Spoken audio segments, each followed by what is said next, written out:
ఏపీలోని ప్రభుత్వ స్కూళ్లలో మెగా పేరెంట్ టీచర్ మీట్ నిర్వహిస్తున్నారు. పిల్లల చదువుపై తల్లిదండ్రులకు అవగాహన కోసం ఈ సమావేశాన్ని ఏర్పాటు చేశారు.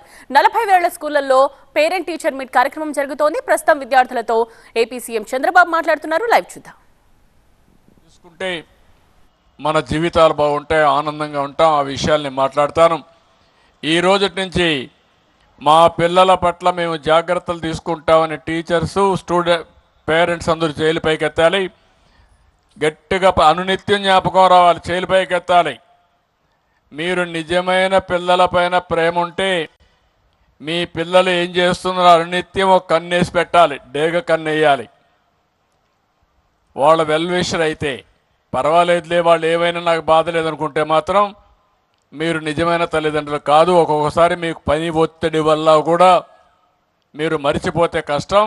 దయచేసి సీరియస్గా తీసుకోండి.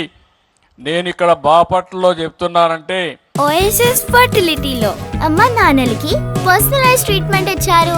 In the good hands of science. Mummy daddy అవ్వాలంటే ఓఎస్ఎస్ కి కాల్ చేయండి.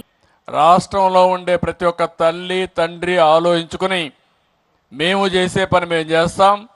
మీరు కూడా అన్ని జాగ్రత్తలు తీసుకుంటే ఈ రాష్ట్రం స్వర్ణాంధ్రప్రదేశ్ అవుతుంది. అదే నా కల. ఈ పిల్లలందరూ బాగుంటేనే మనకు రాబోయే రోజుల్లో రాష్ట్ర అభివృద్ధి జరుగుతుంది. కాబట్టి అది చేయాల్సిన కోరుకుంటూ ఇద్దరు పిల్లల్ని మనస్ఫూర్తిగా అభినందిస్తున్నా. చాలా బాగా మాట్లాడారు, మంచి మెసేజ్ ఇచ్చారు. ఈరోజు సమాజంలో పెద్ద సమస్య ఇది. ఆ సమస్యని మీకు అందరికీ అర్థమయ్యే విధంగా చెప్పిన పిల్లల్ని మనస్ఫూర్తిగా అభినందిస్తూ ఆశీర్వదిస్తున్నా.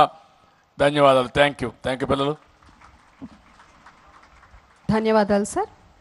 తదుపరి ఈ పాఠశాలలోని ప్రతి మట్టి అణువుతోటి అనుబంధం పెంచుకున్నటువంటి పూర్వ విద్యార్థి డాక్టర్ పివి కృష్ణయ్య గారు.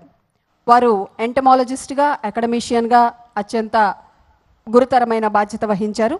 వారు ఆచార్య ఎన్జి రంగా